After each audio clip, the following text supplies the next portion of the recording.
As you already know, I'm your host, Shan Dawg, and I'm super happy that you guys decided to tune back in to my podcast. I hope all has been well with y'all. I took a week off, y'all. It was my birthday. I wasn't recording nothing. I just needed some time to relax and really enjoy the day that God has given me. So I'm back, and we're going to be talking about some things that have been going on. Now, as you guys know, there was a shooting at a Tops grocery store in Buffalo, New York. We're not going to be talking about that, but we are going to go off a stem that's related to African Americans. So life freaking sucks, y'all. It does. But we really try our best. When I say we, I mean Black people. We really try our best to make lemonade with these spoiled lemons that life has and will keep continuing to throw at us. There were at least 10 Black people that were killed in that shooting, and my hearts go out to those families. Losing someone is a difficult process that we can't really fathom or wrap our heads around. So I really pray that somehow in this tragedy, you guys can find peace and forgiveness in your hearts. I know you probably will never forget, but try your best to forgive and keep living your life and just never forget your loved ones. But we're going to be talking about Black people in the workplace, y'all, okay? Now, this episode is going to be titled Black But Not Too Black, because you can't be too Black these days in these workplaces. So we're going to talk about the limitations and the difficulties that Black people have in the workforce. Now, it is no secret that Black people have difficulties and setbacks and all types of obstacles in our way in life, in the media, and movies, and music, and just as athletes, as comedians, especially in the workplace. So we're really going to talk about Black people in the workplace and the obstacles that they face, and that's saying they, but I'm Black too, Black, real Black. The obstacles that we all face in the workplace. So let's get into it, y'all. Let's get in the mix. I'm sorry, I live next to a freaking dirt bike driver or whatever he got. So his bike is loud, okay? I don't know why. Anyway, like I said, it's no known fact. You know, Black people in the workplace, we often feel like we can't be our true authentic selves, and we must take on an alter ego. We must take an unsettling amount of disrespect. We must, kiss ass. We gotta, just do all these things to get ahead in the workplace, because we feel like if we were ourselves, we can't advance, which is truly, truly sad. And it's been like this for years. So we're just gonna get right into it. So a lot of people, you fill out these job applications. The first thing you see on the application is equal opportunity. I guess, to me, I feel like companies say that so they can't be like, oh, we weren't discriminating. We welcome all races and ethnicities. When you come here, we're going to treat you like level 12 bullshit, and we're not going to give you any raises or promotions because we don't want to. I'm going to promote my cousin Bob. That was a horrible depiction of a white person or someone that's not Black. So I just feel like it's not really equal opportunity, and it's been something that has been shown not only to others but to me as well. So I've seen it. I've held multiple jobs, multiple positions, even positions in management and customer service. So I know for a fact that it is not a level playing field. I do my research. So when I present my topics, I don't want to just be talking and it's all 100% opinions. So I want to get into some actual facts.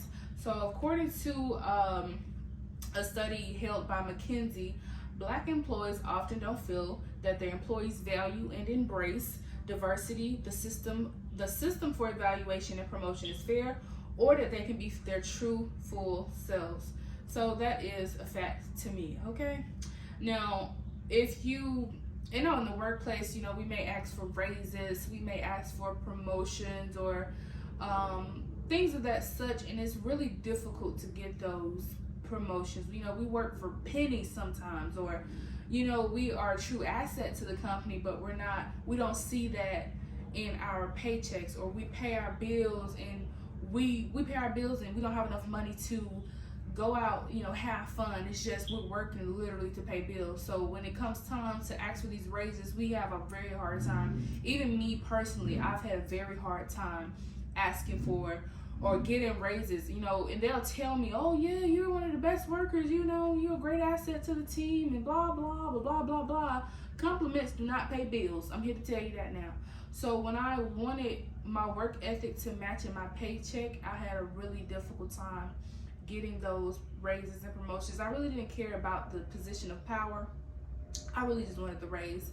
But in my experience, it seemed like positions of power, that's how you got the money that you were looking for. So I've always sought out management jobs because I didn't want to be a regular team member because they didn't really get paid anything. I've worked for $7.25 for when I first started out at 17, and I thought that was a lot of money. So when I got $10 an hour, I thought I was a hot shot, you know what I'm saying? But as an adult, and I look back, I was really working my ass off for pennies, okay? Never again. So if you are a young person watching this, please try to get them people to pay you for what you're worth, because I guarantee you $10 ain't nothing. $11, $12 ain't nothing. Especially as an adult, you cannot live off of $10, $12 an hour. You just literally can't. It's impossible. You're going to be in debt or get behind on your bills tremendously.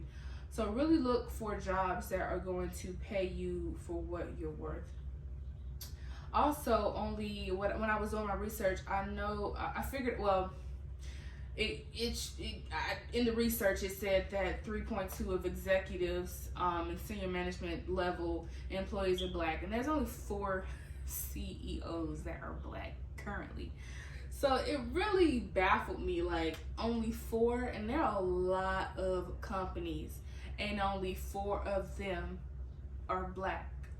So 4 of them have black CEOs. So that was like, whoa, what? Wait a minute. So I had to look up these 4 CEOs because I did know 2 or have heard of 2, but the other 2, it really didn't ring a bell.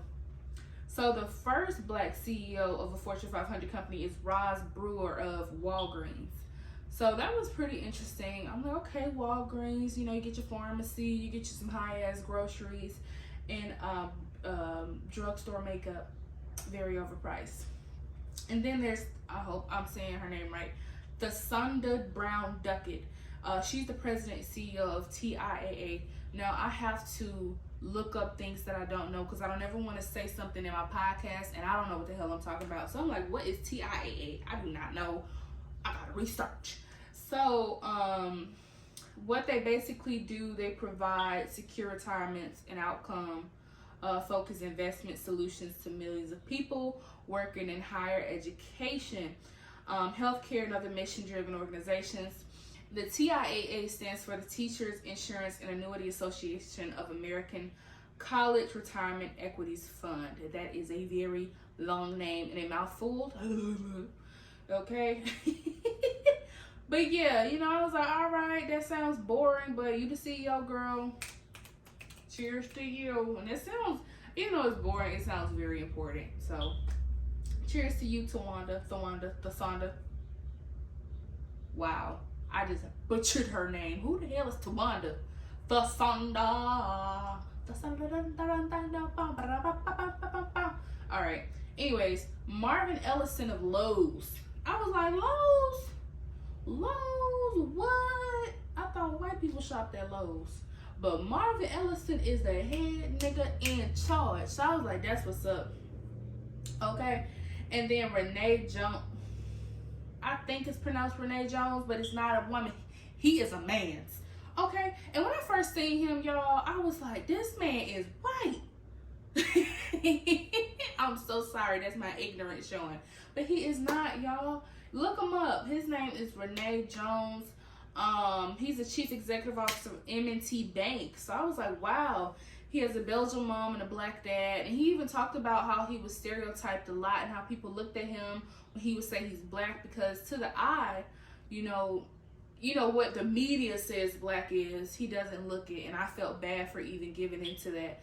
So I'm like, wow, black really comes in all shapes, and forms. So that was really beautiful to see him he's one of the most diverse CEOs that I read off that list. So And he's a proud black man. Like, he's proud to be black, and he'll let you know right off the back, I'm black. I may not look it, but I'm black. Please believe. So, yeah, only 4 CEOs, y'all. Out of all these companies, there's only 4. But my hopes for the future is that there will be more opportunities for advancement for people of color. So, you know, we got to start somewhere. You know, back then, when, you know, I wasn't here and our grandparents were here, this is probably something they could never imagine. You know, so to even have just 4 is pretty amazing. So I can't wait to see what the future holds for future CEOs. Also, McKinsey was very knowledgeable, the website I got most of my research from. Now, according to McKinsey.com, black U.S. workers tend to be underrepresented, which I truly agree with. On the other hand, in industries with higher wage or in-demand jobs, they're underrepresented. The systematic nature of that, you know, imbalance is pretty much exhibited by the fact that black workers are less likely to be employed, okay? Then their counterparts in similar age groups. And with equal education attainment, what that basically means is they can still be just as qualified and have the same education as their counterparts, but that person who doesn't look or is not black will get the job rather than someone that is equally qualified and just happens to be black. So let's go back to the underrepresented in the higher workforce or higher paying jobs. You know, as you go up in the ladder of leadership, you'll notice that there are less and less and less and less and less black people. At some point, you'll look around and you're the only black person there. Especially in those bigger rooms, you know, you'll be that person that they would look to when they need the insight of black people. Like, let's say they're doing a project that, you know, is evolved around black people. For example, they were doing a marketing on where the next liquor store could be or where the next Walmart could be. They'll look to you, Cherie, yeah. So in your experience, where do you think, according to your demographic, where do you think the best possible Walmart or Piggly Wiggly could be? You know, you're only black when it's convenient for them. But other than that, they don't see you as black, and oh God, don't show that you're black. You know what I'm saying? Or it's going to make everyone feel uncomfortable. But yeah, they're really overrepresented in these low-paying jobs like McDonald's or food service workers. You'll see black people, or we can get hired to be a cook. We can get hired to be a cashier. We can get hired to be a server. But when it comes to running the restaurant, oh, that's a different story. Like, there is, I'm not going to say the name, but there is this restaurant. It's a popular burger chain. The owner, he owns many restaurants. But in all of his restaurants, about 90, I would say, I've been to 2 of them, and 90% of his staff is black. Now, I have noticed in every single one of his restaurants, his managers are white. He's a white man as well. 90% of his workers are black. Black cooks, black servers, black, you know, cooks and chefs are 2 different things, but they're all black. You know, the cashiers are black, blackity, blackity, black. It looks like a Walmart, blackity, black. But, oh, the leadership, the managers, white. So that's what they mean when they say overrepresented. We are, you can see a bunch of us in these low paying jobs, but like I said, once we go up that ladder of leadership, it's less and less and less black people, which is sad, y'all. Like, how are we good enough to you know, work and serve your food, but we're not good enough to run the restaurant? And also, according to Fortune.com, over half of black employees have felt racism at work. Absolutely. You know, I used to work for the security company. I'm not going to say their name. I'm pretty sure she got me fired, but it's going to be all right. I can stand there, bitch. So anyways, you know, I've always done my job. I'm not a lazy worker. Anybody that knows me knows I've been working hard my entire life, and I do my job. You don't have to tell me to do it. You don't have to watch me. You don't have to micromanage me. I'm going to do my job because that's what you pay me to do. This white lady, yeah, you know, the manager over the site was black. She did her job as well. And then under suspicious circumstances, the black lady lost her job, and in comes this white lady to take over her job. No one really know what the I'm not gonna say her name, we'll just say Jasmine. No one knew what Jasmine did to lose her job. We don't know. To my knowledge, she was a hell of an account manager. She did her job whenever I needed something. Y'all, I call this lady at midnight or 1 o'clock in the morning, tired, raspy voice and all. She will pick up and tell me, answer my question or guide me on the, the thing that I needed help with.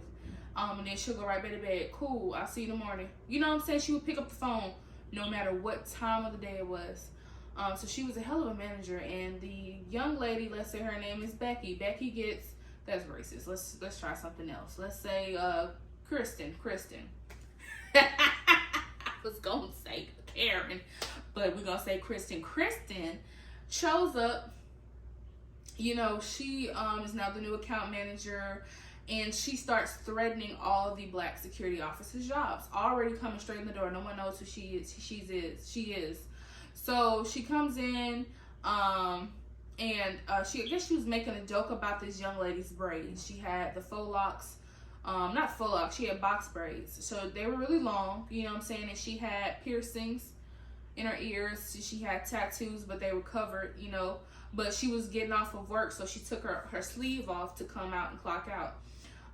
And when she walked back out, she had left her. She has a habit. That girl had a habit of leaving her purse. Like, she would leave her purse in there because she didn't want to bring it on the floor. So she'll leave it in the management office, which is where I worked. And she'll come and clock out. And the lady was in there talking. When she seen her, the other white man that she hired, I'm going to get to who that white man is. The other white man that she hired, they were in there talking.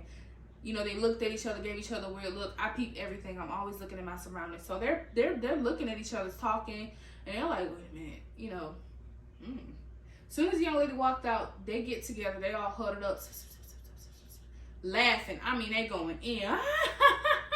And the girl came back in because, like I said, she has a habit of leaving her purse. She came back in to pick up her purse, and they stopped talking immediately. Everybody know. You ain't gotta be no dumb to know they talking about you. And she even put me to the side. She was like, is it just me? I feel like they was talking about me. I said, no, I feel like they was talking about you too, because I peeped that. And I was like, black people, we give each other that look like, what? What? And I can't remember, this was like 2 years ago. I can't remember what Kristen said. But she was like, you see those people back there? Then that's going to be your home if I have to come down there and keep telling you guys the right way to do your job.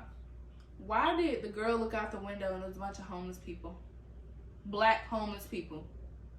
And I was like, what did she just say? Like, that was such a weird thing to say. She said, yeah, right here's going to be your home, da-da-da-da. So you're saying we're going to be homeless? We're going to be on the street?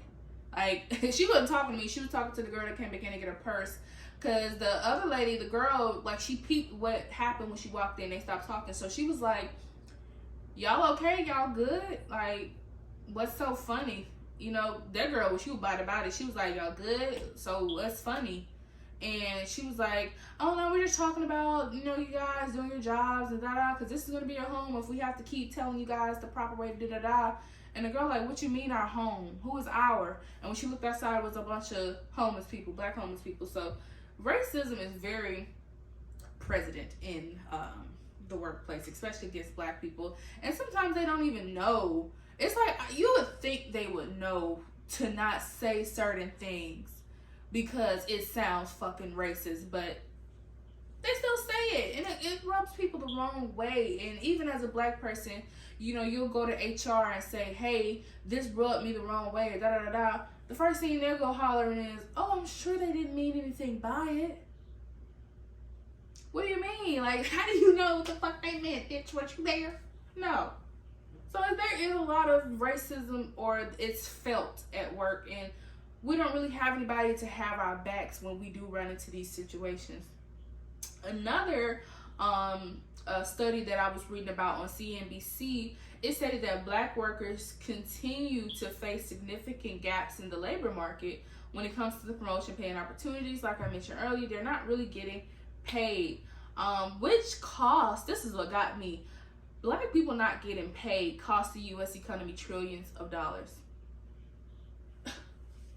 So we costing the economy money.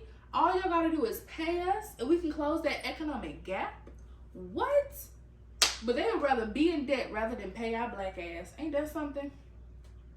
Now, if the black wage, education, housing, and investing gaps had been closed 20 fucking years ago, it would have added an estimated 16 trillion, not billion, not million, trillion to the economy, according to the report by Citibank. With the black pay gap alone accounting for 2.7 trillion. So it literally would help the economy to pay us what we're freaking worth. How about that? Hold on now. Wait a minute. Let's get into these statistics more closely. Now, black men are paid 13% less than white men. Black women are paid 39% less than white men and 21% less than white women. Baby, that 39% is true. I am an assistant general manager of a popular food chain. My general manager makes six figures, well over six figures. But I don't even make three. I make probably half of his salary. And we do the same thing. He may go around to more stores because it's only like, he probably go around to 3 other stores, but pretty much we do the same thing. I should be damn near getting paid what he paid. Maybe 10, 20,000 less. But I'm getting paid half. Literally half what he's getting paid. Which is bullshit. And I know it. But I got something for that ass. Anyways, now, that's fucked up. Now, we ask for promotions and raises about the same rate as white men and women, but we get worse results. Now, it's true. You know, just take a look at if you work around, I don't know if you guys are in positions that I am, because I do people's pay. You know, I know what they're getting paid. So, I do get paid at quite a nice penny. I'm not going to lie. But it can be more. And not could be, it can. Because of what I do. And I know I'm getting underpaid because the average of what assistant general managers make in that area that I work in, they make about $15,000, $20,000 more than what I'm getting paid. So, yeah, I'm going to get my coins. One way or another, whether I got to find me another job or not. Now, a study shed light on black people experiences in the workplace. Remember when I mentioned us going to HR? Another woman had the very same experience. She said that she overheard a racist conversation and was offended by it. When she went to HR, they tried to basically shut down her feelings, say that maybe she misheard, it wasn't what she thought, but then she got offended again because she's like, how do you know? Were you there? So you're not going to do anything about it. Never did anything about it. Person still got their job, still feel like they can say whatever the fuck they want to say. So this happens a lot, y'all, and I'm not just saying my personal experiences. A lot of other people are going through the same thing. Another young lady said, I am white enough that people are comfortable with me as long as I don't call too much attention to my blackness. You gotta ease that blackness on them. You can't just come out with it because you're gonna make them uncomfortable. You know what I'm saying? And a man said that he couldn't come off as too abrasive or he'll be deemed the angry black man. So he could never have any other emotion other than being happy, which is very true. You know, we gotta tolerate disrespect. You know, when it happens, we gotta calm down. We gotta cool off. We gotta chill out, because if we show that emotion now we are the enemy. Now we are, aggressive. Oh, he has anger issues. She has anger issues. You know, you're making everyone uncomfortable. But you wouldn't tolerate the same disrespect that I just did. But because me being human and showing emotion, it makes you uncomfortable? How the fuck that work, Karen? Get it together, y'all. Now, also, when a young lady said when she gets on a Zoom call, I'm like, okay, let me put a wig on. Subconsciously, it's for me to be like, let me be more presentable on this camera. And that, let's focus on that a little bit. We don't really even think about that, because at one point, I had to work from home, and I would do the same thing subconsciously. It's why was my natural hair not good enough, or why was the scarf I had on not good enough, or if I put on a hat, I feel like it was, I couldn't have a hat on without going on my Zoom call, and these white people got their fucking kids running around in their diapers. So I'm like, wow, I did all this and they don't give a fuck. So, it's something that during the pandemic, I know the pandemic was horrible. It is horrible, but it opened my eyes to a lot of things. It opened my eyes to how I was changing and how I was, trying to blend in or just ride the wave of just being black in corporate America. And I didn't like it. I'm not gonna lie, I'm pro at code switching. Hi, good morning. How are you? How are the kids? Oh, everything is swell. I did send those reports right on over. Yes, I did get your email and I did respond to it. Absolutely. I did get my Dunkin' today because I need my fix. And I was like, bitch, what are you doing? So I had to switch up and really be myself. I felt like I had to take on this alter ego, and I didn't like that. And a lot of other people, when I was doing my research, I'm not going to read you out all their experiences, but a lot of other people felt like they had to do that as well. And them doing those Zoom calls or during the pandemic made them realize, like, I'm really not being myself. Like, I don't know who this person is. So, y'all, like the other day I was at work with my white general manager, and he was showing me something, and it caught me off guard. So I was like, what the fuck is that? He bust out laughing, and I caught myself. I was like, oh, my bad. And he was like, no, don't apologize. I enjoyed that. Like, because I'm always so poised and polished and professional that he had never seen that side of me before. And he was like, no, I actually enjoyed that. I don't, you're always so, show me that side, so I'm like, wow. He don't even give a fuck. He cussed like a sailor. So it made me want to be myself more. Not that, because he was like, oh, okay, cool. But it kind of opened my eyes to how I was code switching a lot. So now I talk, I got my country slang. I'm born and raised ATL. So I'm talking in Blackanese, you know what I'm saying? I do code switch a little bit when I'm talking to customers because that's just the level of professionalism I have to have in a food service based industry. But I be more relaxed now. Like, yo, what's up? Good morning. I got my ripped jeans on because we can't dress down. You know what I'm saying? What's up, y'all? Oh, shit. I got my coffee. Good morning. Or sometimes I come in the morning, I don't say shit. Sometimes we feel like we gotta speak. Don't say shit to me, okay? You ain't gotta say nothing to me. You done nothing to me. You can go over there, I'm gonna be over here, and we can be just fine. So now, I feel like that more of you guys that do see yourself code switching a lot, ease it on them a little bit. Don't just come in on full black mode and they like, who the fuck is this? Ease it on them a little bit. Throw in a little slang in there. Teach them something. You know what I'm saying? What does that mean? Oh shit, this shit slanging. Slanging mean it was good. So yeah, we're gonna do something a little different. So yes. Now, let's see here. Next we got talked about the pandemic.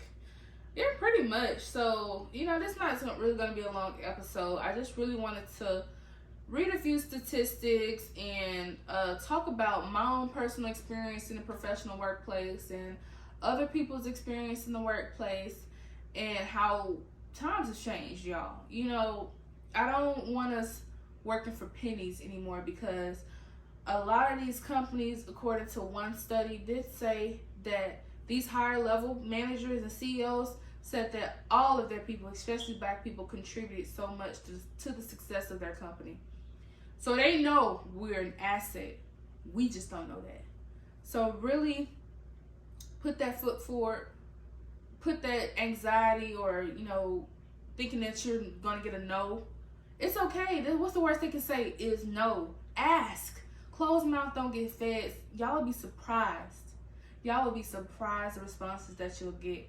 If you feel like you're being underpaid, if you feel like you're being overworked, you are. It's a feeling that you have because it's accurate. Ask these people for a motherfucking raise, and if they can't do it, find somebody that will. Uber till you find another job, y'all. Y'all be sleeping on Uber, child. I was making $1,000 a week, sometimes more than that. $5,000 a month. Real talk. Ubering, fucking Uber eating. I was done, had my day to myself. I was out for maybe 5-6 hours on the way home. Check. So there's other ways out here to make money. If the pandemic didn't show me nothing, is that there are other ways to make money. If you have a dream, if you have a goal, give into that. You know, I work a lot of hours, but I said I'm going to, you know, do my podcast. That's something I wanted to do. You can't let these jobs take all of your time from you to where you can't, you know, give into your own goals and what you want to do for yourself. So I know it's hard. I know a lot of you guys got kids, and it's not that easy to just walk away from a job or just to make a switch like that. But certainly let it be something that you work towards. You have a goal in mind or something you always wanted to do, but you just can't do it because of the job. Hey, you're going to have to tell them you got to cut your hours. You got to find another job that's going to be able to give you that freedom that you need to be able to do those things that you want to do, because fuck these motherfuckers. You know what I'm saying? Shit, fuck them. Hey, you know, you get sick or something, or they don't care. You know what I'm saying? They doctor's note, or they gonna cut your pay because you missed a couple days when you was truly fighting for your life to have you had COVID. They don't care. These companies do not care. Hell, half of these companies had fired people just for having COVID. So it's like these companies don't care. So you don't want to be giving all your time and your energy to these jobs, and you have nothing to show for it if they decide to kick you with the boot. So really, you know, as much time and passion you give to these jobs, give it to yourself. Really work towards something that you want to do, and try to build generational wealth for your kids. You don't want your kids working just as hard as you. Or some of my viewers are young just like me, you know. I want a better life for myself. I'm 25, and sometimes I know I'm really fucking hard on myself. That's because I want a life that is financially free, you know, stress-free, happiness. I can do and go wherever I want to go. That's the life I want for myself. And sometimes I have to remember that I'm just 25. I should not have it all figured out by now, but because of the type of person and this ambitious girl that I am, I'm like, I gotta have it figured out. I want this right now. And sometimes I stress myself out and go on anxiety attack. Like, why do I not have it yet? So I'm right now, I have the job that pays me the money. Could be paying me more. They are gonna be paying me more. Trust and believe that, because I know I'm a fucking asset. Boy, it's so dangerous when you know you're an asset. You know that nobody can do the job like you. Ooh, it's a dangerous mindset to have, and I'm glad I have that asset, because nobody can do the job that I do for this company, so I know for a fact they're going to pay me more. It's just a matter of the boss coming back in. He's out of town right now, family emergency. When he comes back in, we having that talk, because I know I'm an asset. But I don't even know what the fuck I was saying. That's something y'all gonna learn. That's something y'all gonna learn about me, y'all. I be talking and rambling and I forget my fucking thoughts, but just, I don't know what the fuck I was talking about. But just give into y'all goals, y'all. You know, don't let these jobs kill you. Really figure out what you want out of life and try your fucking best to do it, okay? Because this life is so big, and we have, as black people, so many obstacles set against us, and so many people against us. They don't want to see us succeed. I'm going to say they, because it's many people. It's not just one, it's many. But even throughout all those obstacles and hurdles that are put in our way, sometimes we still shine bright as a diamond. Ain't that something? Ain't that something? Through all that people put us through, and through all the challenges we go through life, our path to success is not the same as our counterparts. We got to go over mountains. We got to swim through rivers. We got to drive through valleys. We got to go through thorn bushes. And somehow we still get to that finish line better than our counterparts. So it's amazing that what us as black people can do, even through all the bullshit that life throws at us. So I'm telling you nowadays, if there's anything you want to do, trust and believe you can do it, because you're black. And black people are fucking special, okay? No matter how much the media or this world try to make us seem like we're second fucking level human beings, we are not. We are so talented, we're smart, we're funny, we're fucking beautiful people. So never forget that, y'all. Never ever forget that. And I swear, your blackness is your gift, whether you think it is or not. It is your gift. It has to be because other people feel threatened when we walk in a room. Just by us breathing, they feel threatened. Oh, we're true goddesses and kings. I know that for sure. Never forget that, y'all. Your blackness is your power. I love you guys. This concludes episode 5. I'm not going to hold y'all forever. It's been so fun talking to y'all. Next episode is going to be a little bit fun because I feel like I've been talking about a lot of statistics, and you know, even though that's really good, I don't want to bore you guys. So I'm going to spice it up a little bit. You know, let's make it more fun. So yeah, that's pretty much it, y'all. Y'all go out there and be fucking great and be happy. Even if you can't be happy, motherfucker, smile. Because ain't nobody going to know that you're down if you're smiling, okay? Be blessed. Stay never stressed, all right? Because you never know what's next. You can be blessed. Don't get hit with a hex. You can be your best. Have lots of sex. I don't know. All right, bye, y'all. Peace.